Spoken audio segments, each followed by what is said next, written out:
Hey everybody, it's your boy Pretty Tone.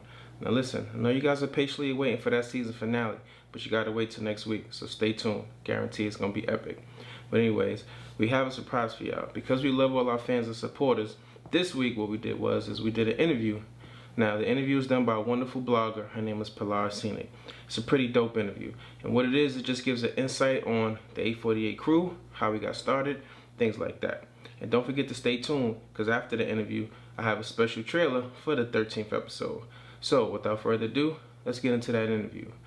You guys can watch it, because I'm about to watch it myself. Let's do it.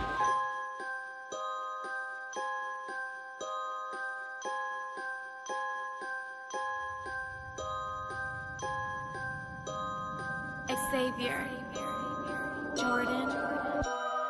Money and murder, money and murder, money and murder. Man, that's all we ever heard of, nigga. Money and murder, money and murder, money and murder. Man, it's like the Cosa Nostra. It's that 848, 848, 848. Ooh, money and murder. Can everyone introduce themselves and share where you're from? I'm Tye Banga, I'm from Brooklyn, New York. I'm 25 from the Bronx. Egypt from the Bronx, but I reside in Harlem. Benny Bricks, the Bronx. Edenwald. Nitty, Edenwald, the Bronx, Sheriff. Pretty Tone, born and raised in the Bronx. Wait, stop it. Before 848, did everyone know each other? Yes. Yes. Yeah. Well, we didn't know better. Well, they didn't know me. I only knew we Inch. got I got introduced to them, the rest of the cast, the first day we filmed. I knew Inch for quite some time. So, what's the inspiration behind 848? How did it come about? 848 was created after watching a few shows on TV. I was watching the hit show Power, produced by 50 Cent. Also watched Empire. And then I also watched another web series called Money and Violence. And the combination of those three is what inspired me to do 848. I approached it on the same platform as the web series Money and Violence. I wanted the grittiness from the TV show Power. I needed that edge. And I wanted the viewer reaction from Empire, which was every week, I can't wait till another episode, I can't wait till another episode. And people were so excited. The buzz was crazy, the talk for it was just wild, it was crazy out there. So I wanted to get that same feel that the director had with Empire, with 848. Nice.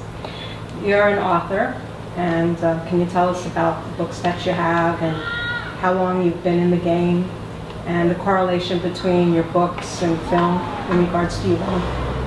First started writing in 2003. My first book that I published was Flower's Bed.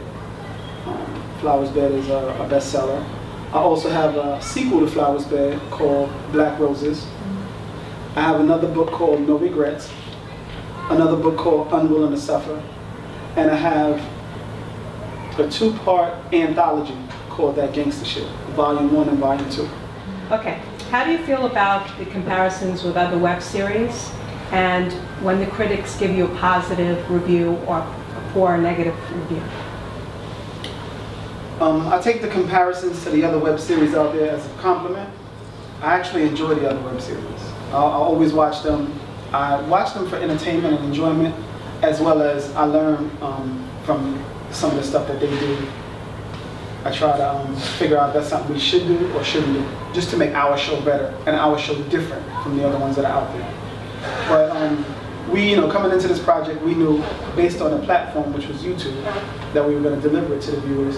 We knew that we would be compared to some of the other series that are out there. And we just took it with a grain of salt. It's all good. The goal was, though, to separate ourselves from the other ones, from all of the other ones that are out there, and for us to stand alone.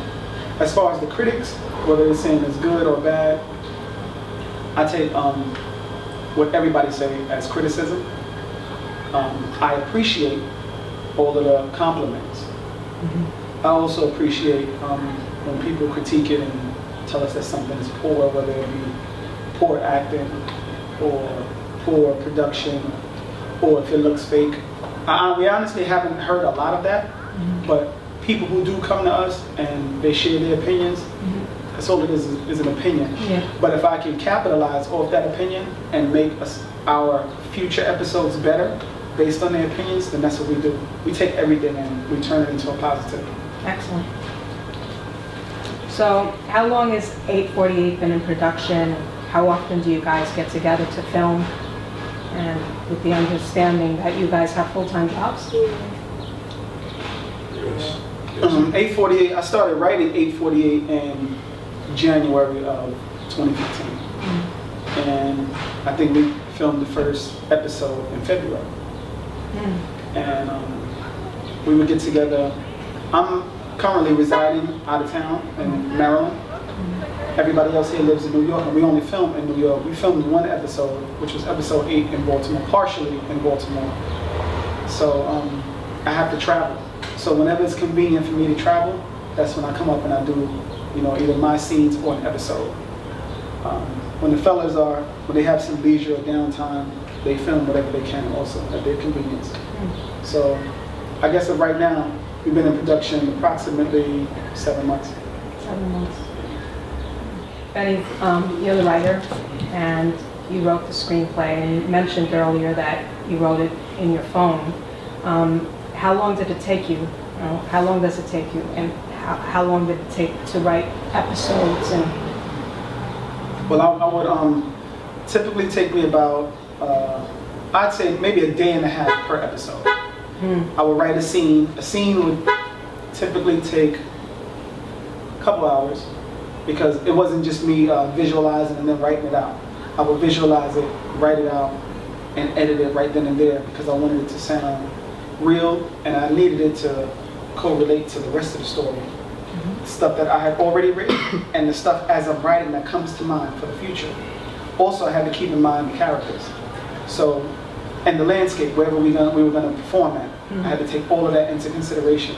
So, the average episode can take up to a day and a half to write and be complete. And but I wasn't writing them consistently every day. It depends on once I got that feel to write, that inspiration, and then I just go ahead. Pretty, you're the director and editor. What's the hardest part of filming and editing? And for those that are watching and learning, briefly explain the process from saying action to notifying the viewers when you guys are going to load it to YouTube. I think the hardest part of it is actually composing the scenes into an actual episode. I deal with a wonderful cast, so it's easy to actually do the scenes. We're all personal friends, so we're comfortable with each other. But just actually composing it into an episode is what's the hardest part because I have to put all of the scenes together, make the scenes make sense to the episode. I have to add voiceovers, I have to add music, transitions from one scene to the next. So all of those things are real time consuming. And being that I do have a full-time job, sometimes it is a bit challenging, but after eight episodes in, I think I've seemed to overcome that challenge. That's what's up. Why are episodes between 20 to 30 minutes? Sometimes it's like 50 minutes recorded. Can you describe why some of the scene, the episodes are shorter? Well, it's really hard to anticipate time when you're actually writing an episode out. Dialogues could be really long, but when you actually shoot the scene, it could be really short. So we just try to make sure that we keep the same consistency in time, but when the episodes are written, they're not written really lengthy. So that's why the episodes are like 20 to 25 minutes each. Does YouTube give you a limit of how long an episode can be? Well, I believe, depending on your count and how it's set up, you get about 30 minutes. Okay, that's interesting. How does 848 separate itself from the other web series shows out there? We have a similar concept to everything else that's out there. Underground, inner city, hood, gangster. But I think after sitting down with the cast, the one thing that we figured that would allow us to stand out is that we will kill somebody every episode. And for the episodes that we didn't kill anyone, we will make up for it in other episodes and kill more than one person. So that's pretty much it. We just kill somebody all the time. Okay. That makes it different, okay. Oh, and I would like to add to that, not only do we kill someone each episode, we try to add special effects to it as well. Yeah. I mean, a lot of shows that you watch, you know, which are cool, there's nothing wrong with it, but they don't really focus on the actual kill. You know, you see someone shoot a gun and then someone fall. What makes us different from that is that we try to add special effects, blood splatter, just the drama behind the shot and not just someone randomly pointing and shooting. Yeah, I noticed that. It's really very nice. And then we try to also be creative with the actual kill. You know, there's not everybody dies the same, you know, series. It's very realistic. So, you know, no one gets killed in an anime show. Egypt. Yes. How does it feel working with these amazing gentlemen? It's wonderful. I feel comfortable. It's fun. They make me feel, you know, it doesn't even feel like we're working. It's like a family. Yeah, I see that dynamic between you all. It's These are lovely. my brothers from another mother. Is everyone anything at all like the characters you portray, or is it totally acting? Well, I can speak for myself. My character is a little bit embellished from my actual life. I'm not a murderer. I'm a lover, not a fighter, so I'm not that violent. I am smooth. On our fan page, I have a particular person that calls me Mr. Smooth. You know, I'm just a gentleman. You know. But I'll let the rest of the cast answer the question as well. I think we all can identify a part of ourselves in our character. I mean, I hope the character comes across very authentic, and that should be a sign that the character we're playing actually stems from somewhere inside of us, or even a part of our life from the past. We just, me and myself personally, I'm just reaching back a little bit, so maybe my not so smarter days or not well behaved days, and I'm getting that guy to come out and never be filmed, and then when we say cut, I put him right back into I lock him up. You can't have him outside running the street reckless like that. You don't need that. That's good. I'm totally opposite from my character. I'm not a violent person. I'm very calm and collective. But I mean, I can kind of relate to it. Yeah. Growing up in the South Bronx. Oh, interesting. Anybody else? Well, people used to say back in the day that why are you laughing? I mean, like I said, people used to say back in the days I used to have an anger management problem. You know, they say because I'm shut or whatever the case may be. But you know, like doing this experience, it's really fun. I mean, being who I am in this character, I'm doing things that I couldn't really do back then. And it's like, I'm really enjoying it, especially with my co-workers, you know, like they make it so much easier. Trust me when I say it's so much easier doing it, because a lot of people can't get in front of the camera and do it. Like they get nervous, they'll forget their lines. But like I said, I'm definitely enjoying myself, and the character that I'm playing, I love it. I love Tupac. Like I love him already. See what I'm saying? So. Yeah, it's good though. I'm enjoying it though. Awesome. What about you, Ben? As for Benny's character, I think one of the personalities that he has is having a leadership role, and naturally being like that. So in my private life, I've always been like alpha male kind of person. Always been in charge of whatever situation I've been in. So I would say digging deep within me, the aggressive side of Benny, I can absolutely relate to. Not a terrible person or anything, but it's easy to get into the world of Benny. Interesting. Maybe. I don't know. I can relate to my character a lot, but basically I just tell him I'm from Edenwald. You feel what I'm saying? So that pretty much sums it up. Yeah. So I do relate to my character.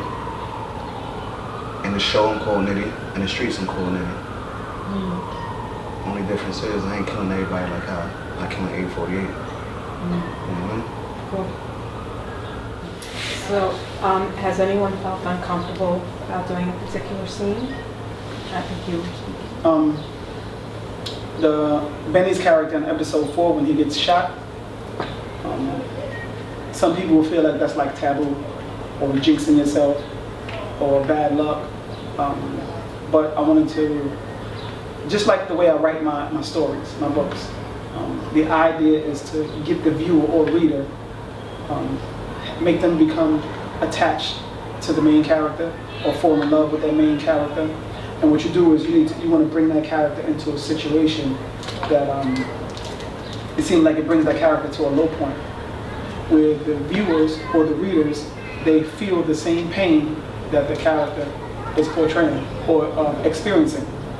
And I kind of wanted to bring an emotional side to the story at that point, because I believe that most of the viewers had, become to like Benny. And to see something so tragic happen, I wanted the viewers to feel what it's like or react to it and show, I felt it. if they were really emotionally attached to the show and the character more specifically. So as an illustration, I was sitting at home watching the episode with my son, my 6-year-old.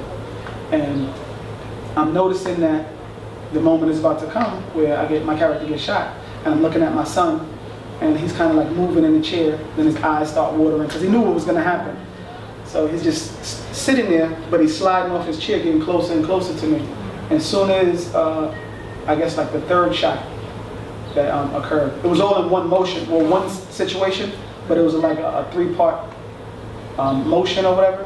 But when the third shot, when I actually fell to the ground, my son jumped out the chair. He jumped up and hugged me and started crying.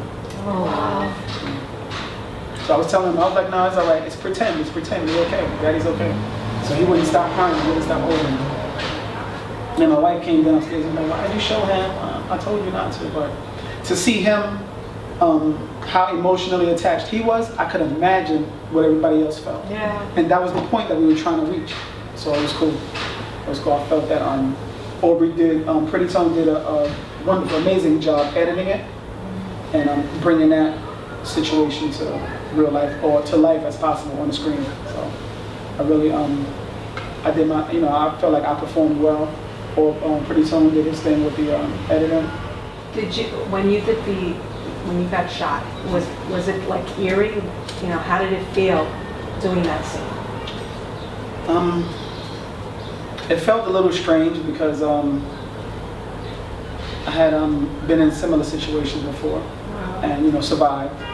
So it kind of brought back memories, and it was. But again, it was acting, so I felt better, more comfortable because it was fake.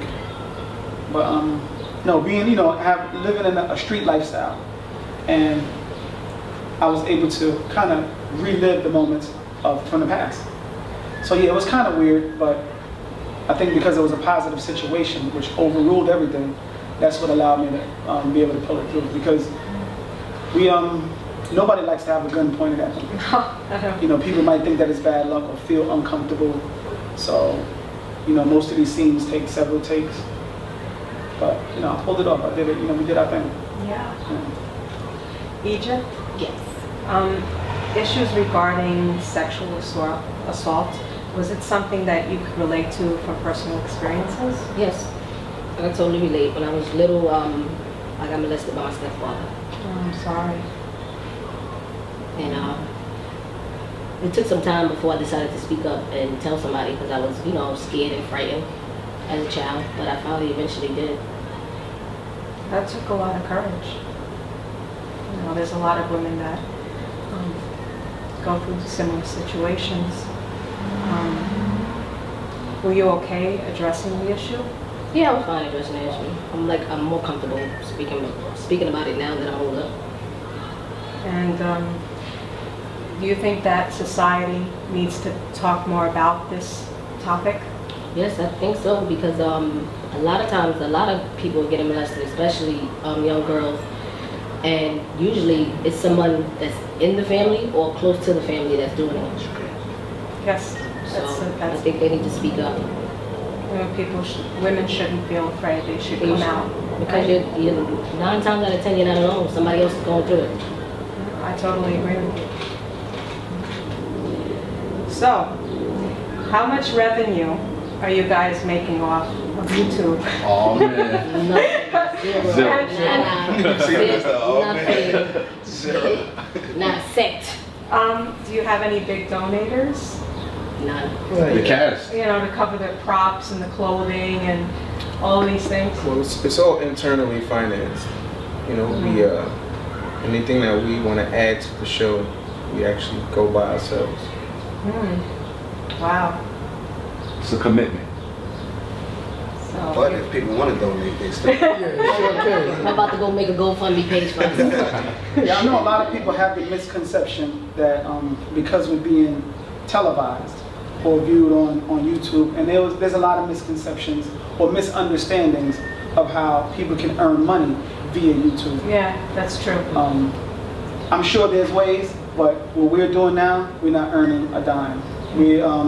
Some of us are actually exhausting all of our savings Wow. to invest in this. Myself, I travel every weekend when I come up here, and it's very expensive. But this is something that I'm dedicated and committed to, and I believe that it's a positive situation, and that something good is going to come out of it. So I don't mind sacrificing now, to be able to have something greater later. That's awesome. Really awesome. Benny, for aspiring writers or screenplay writers, what advice would you give them? Screenwriters, novelist writers, the advice would be the same. Be original, be passionate, take your time, be patient, there's no rush. You have a lot of writers, I would go with, both authors and screenwriters. People are copycatting off of one another. And when you're delivering something that's already out there, it's not going to be received as well as the original. So you want to come with something different. And there's nothing wrong with being different. Don't worry about what anybody else thinks. Come from your heart, put your best, put your all into it, and just be great at what you do. It's going to be recognized by someone. Do it for yourself first, then you share it with the world. Eventually other people will recognize it, and a lot will enjoy it. Don't worry about those who don't. So in a nutshell, be original, do your best, write your best work all the time, don't copycat, and I think you'll be great from there. Egypt, for any young ladies out there who are being violated, who have been violated in a sexual manner, and the creep's still out there, especially someone who knows, what advice would you give? Speak up, tell somebody, don't keep it inside. 2-5. Yes. We see you posting pictures at work. So for the minority male of 2015 who believes that they don't have time or can't get a job, and they have a family to feed, or what would you say to somebody that's like working in McDonald's flipping hamburgers? I honestly would say, do what you have to do. Everybody has a reason to do what they're doing. My reason is my kids and my family. You understand? That's more than enough right there. I honestly believe being through what I have been through, not saying that I've been through the worst, but being through what I have been through I feel like what I'm doing right now, some people wouldn't believe it, but I feel like this is the only option for me right now. Some people are forced to say that, oh, they look at it the instant gratification. That's what's trouble today, right about now. You understand? Like, they so worried about the instant gratification and not being patient. We're being very patient. And sooner or later, we're going to get what we need at the end of the day. I'm looking at it right now. I have no choice but to do this. That's my only option, is making sure my family's okay. So as long as they okay, working, doing what I have to do, it's not what I really want to do, but this is something that I have to do. So to the kids out there and to the young men, the older men out there, do what you have to do, but at the end of the day, just make sure that it's worth it though. That's what I look at it and would say. Make sure it's worth it. Oh, it's very admirable. Thank It's you. great advice. Thank you. Nitty, your story of survival and perseverance, with the whole other web series in itself, dealing with the system and being placed under different guardianships, to currently owning your own business before you were 30 years old. What advice would you give to hopeless kids who believe, that are at rock bottom? They're going through hardship, or they're just not in a good place. What would you say? Honestly, I would just say pretty much don't give up. Like, find something that you can hold on to that'll basically get you to a better place. Meaning, like, for instance, like with me, in every negative situation, there's a positive in it. So I said, check it, look, my life is twisted. I don't want to live like this for the rest of my life.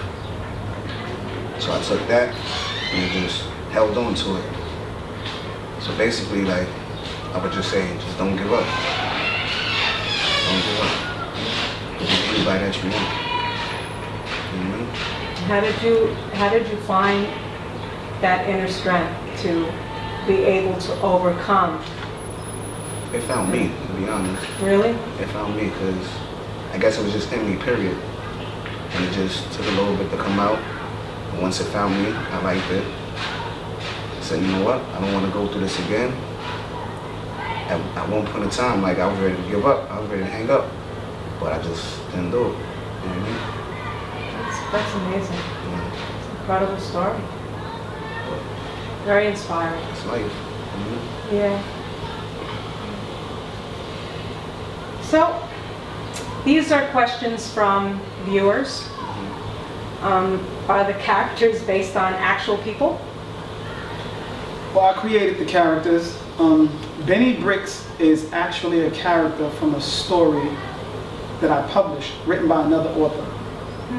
The author's name is Thomas Glover, so I want to give him his props and his shout out. He's an amazing writer. Cool.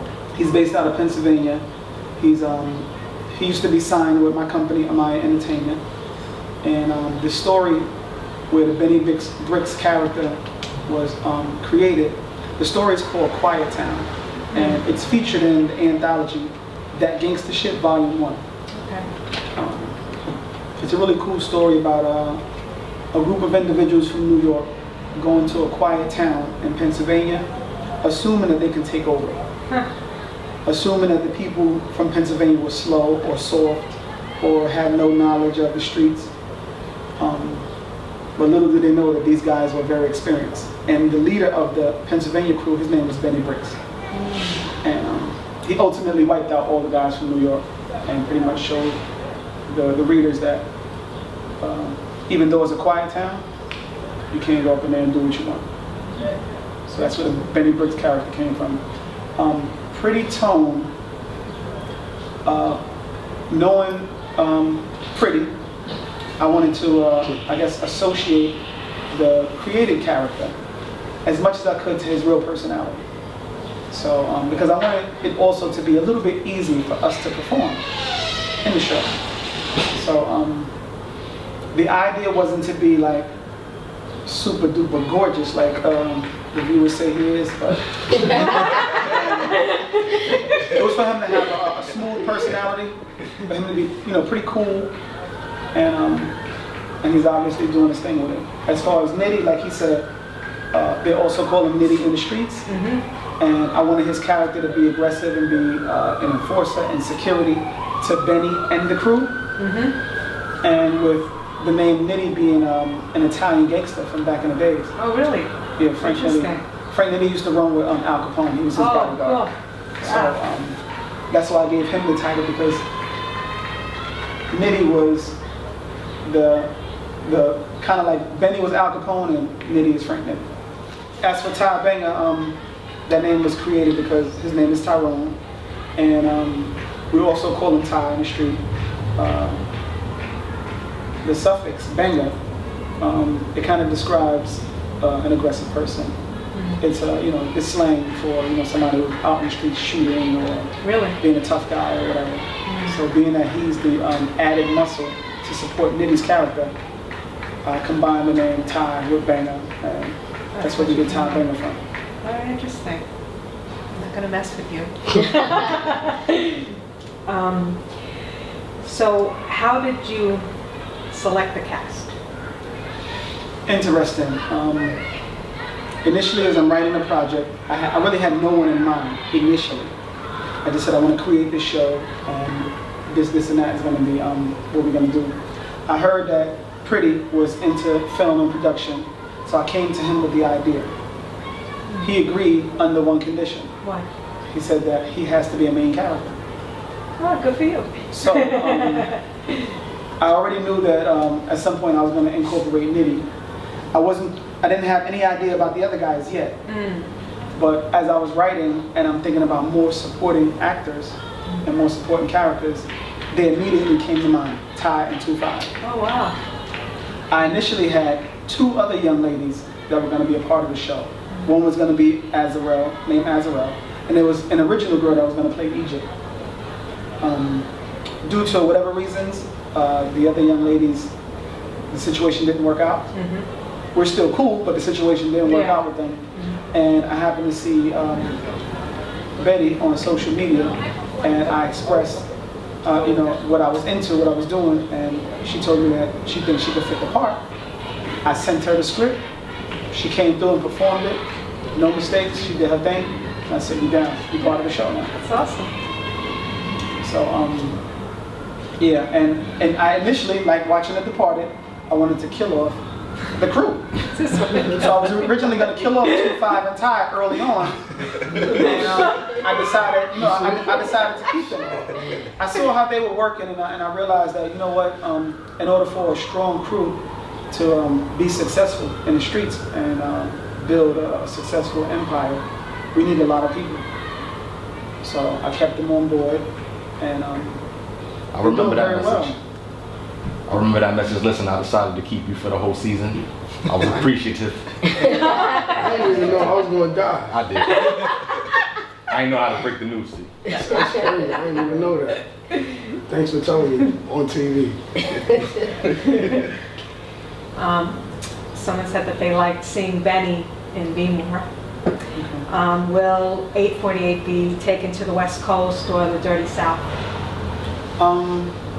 But we don't know what we're going to do exactly yet, whether we're going to go directly into season 2 or go into the 848 movie, which will portray us, the cast, how we went from nothing to what 848 is now. Interesting. And in regards to the storyline. So when the show began, we were already drug dealers. Okay. But a lot of people want to know, how did we get to that point? So the 848 movie, which I would right now compare to NWA movie. Oh, really? It would just show us coming from, the bottom, the streets, having nothing, and pretty much describe how a group of young kids can go from the inner city to being on top of the world. Wow, that would be really, I'm fascinated. I would love to see that. And hold on. Yes. As far as us traveling, Yes. I've gotten requests from several cities for us to go out there and people will support us. So, you know, the sky's the limit. We don't want to subject ourselves to just New York City or the Bronx, even though the show was initially supposed to cater only to the Bronx. But, you know, the world is so big and we have fans all over the place. So we want to be able to cater to them and, you know, come to their neighborhoods and bring their neighborhoods into the show and into, you know, some type of movie or, you know, just show what we can do in other cities like we did in Baltimore. I think we did a terrific job down there. Yeah, you did. Yeah, it was great. If anybody wants us to come to their town and perform and they want to be a part of the show, all they have to do is reach out. We're trying to make it happen. It's awesome. I'm sure young kids and teens watch the show. What advice would you have for the youth who aspire to be like Benny? Benny's character is one of the worst characters, one of the worst people that you can be, because he's a drug dealer, he kills people. The kids should never want to aspire to be like him. Stay away from him. He's just a character. He's fake. He's a bad guy. And the only thing he'll do is end up in prison or dead. So no, we shouldn't want to be like that. Especially since I haven't explain why or how Benny got to where he has gotten to. But regardless to that, no one should want to be a drug dealer. No one should want to hurt anybody or kill anybody or rob or steal from anyone. So this show is merely for entertainment and that's it. So no children out there should want to be like Benny. Go to school, be like a professor, be like the president, President Obama. And for those that are perhaps living the life of Benny, they have hope too, you know? Absolutely. I think for those that are now living in Benny's shoes and in that world, all we feel like is the sky is the limit. In that world, there's just more money to make, more territory to cover, and no one is worrying about the consequences. We're just worrying about the pleasure, the money, the women, the materialistic things. So ultimately, there's only like 2 endings, jail or dead. And I know a lot of people say, well, everybody's gonna die anyway. But I think we're putting ourselves at risk by being out there, and we're speeding up that process, that opportunity to be killed. So, you know, there's other things. If you're in it, there's still time to get out. Yeah. You know, leave it alone. It's bad. Like you have other kids that want to be like that. They follow you, they look up to you because they see all this nice stuff. And no, it's not the right way to go at all. So for those that are out there and they in it, they need to be mindful that somebody else is watching them, and they can be influencing or encouraging someone else to do what it is that they're doing. And everybody's not good at it, so people end up getting hurt quicker than others. Not everyone could reach to the top. Absolutely not. In the game. There's only a few that reach the top, so the rest wind up spending lots of time in prison. Absolutely. I remember reading a book by a gentleman named Aubrey. He's a gentleman out of New Jersey. He has life in prison. And the title of his book is called The Game is Dead. And I remember reading the book, I'm flipping through all of the chapters until I got to the chapter where he asks the question, why is the game dead? And the answer, as far as I was concerned, is simple. You can't trust the people who you're selling it to, nor can you trust the people you're getting it from. Yeah. So there's no point in playing anymore. And even when I was thinking about continuing that lifestyle, that was enough for me. That was my answer to that. I personally feel like there's a lot of disarray out there in the street life because there's no leadership, there's no loyalty, there's no understanding of how the game should be played. People are just making up their own rules, and these are people who are ignorant, no knowledge of the streets. They watch a movie or a music video or hear a rap song, and they feel like the stuff that they're hearing or seeing is the real deal, and that's the way to succeed, and it's incorrect. because all that stuff is fake. And in the streets, that's real life. And you can't even predict what's going to happen. So those basic rules that no longer exist is what's leading these people into the craziness that the world is, where the world is today. I mean, the drugs have changed a lot. There's not as many crackheads as there used to be. Now people selling weed and smoking weed, and the weed is still having people killing each other.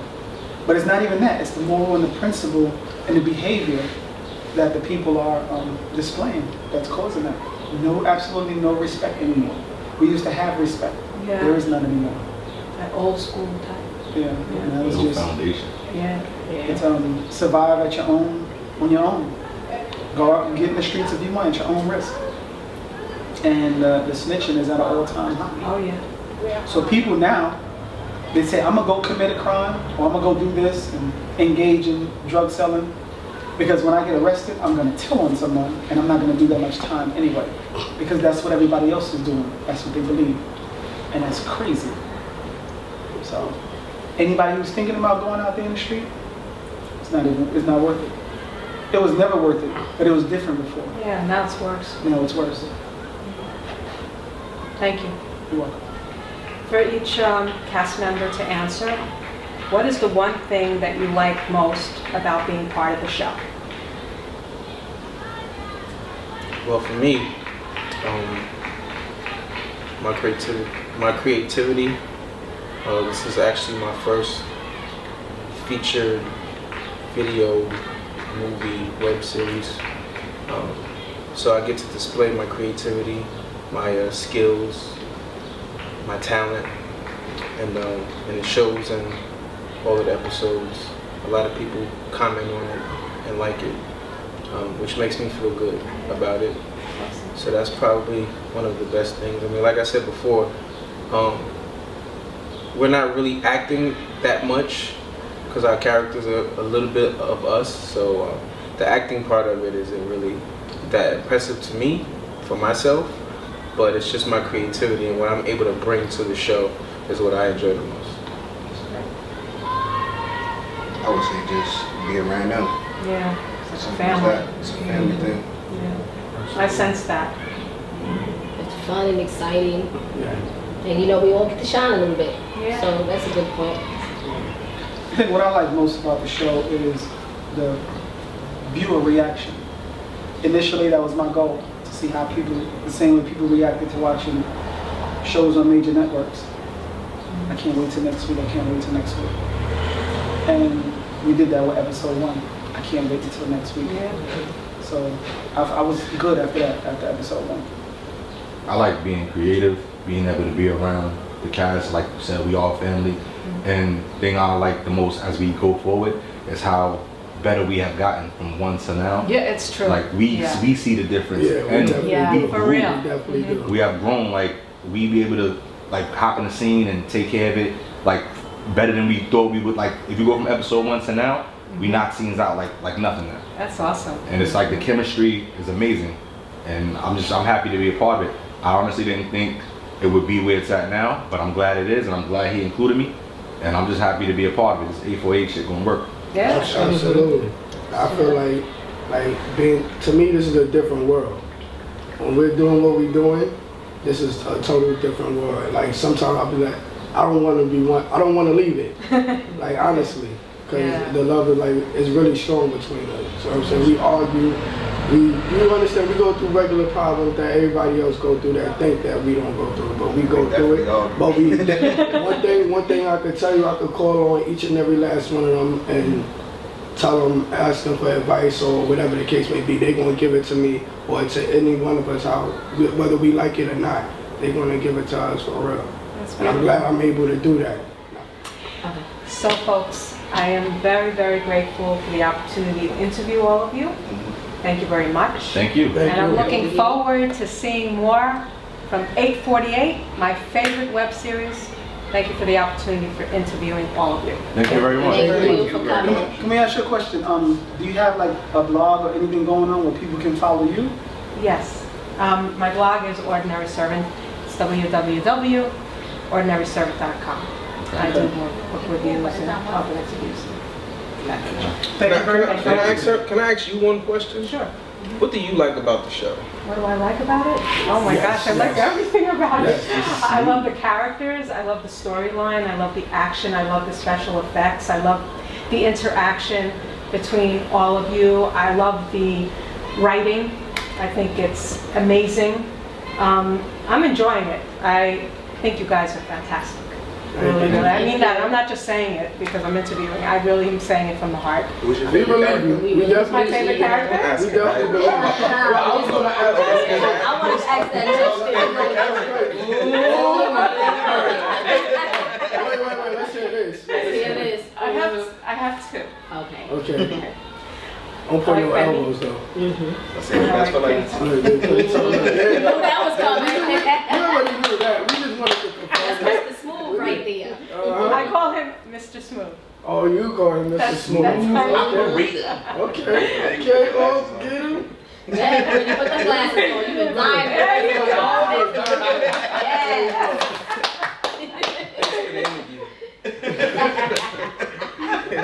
No, we really appreciate you coming out. No, and we interviewing definitely us. do. Thank you. Thank you. Thank you very much. Thank you as well. Your whole Thanks. vibe is.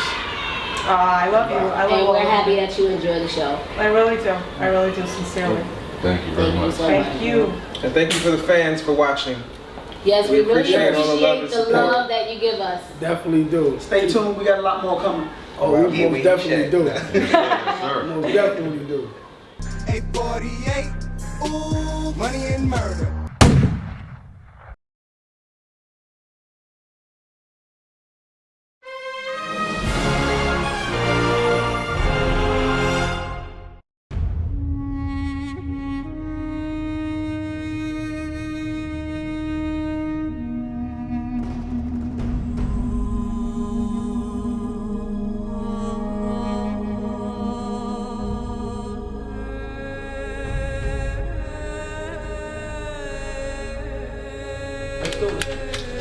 Everybody disperse, man.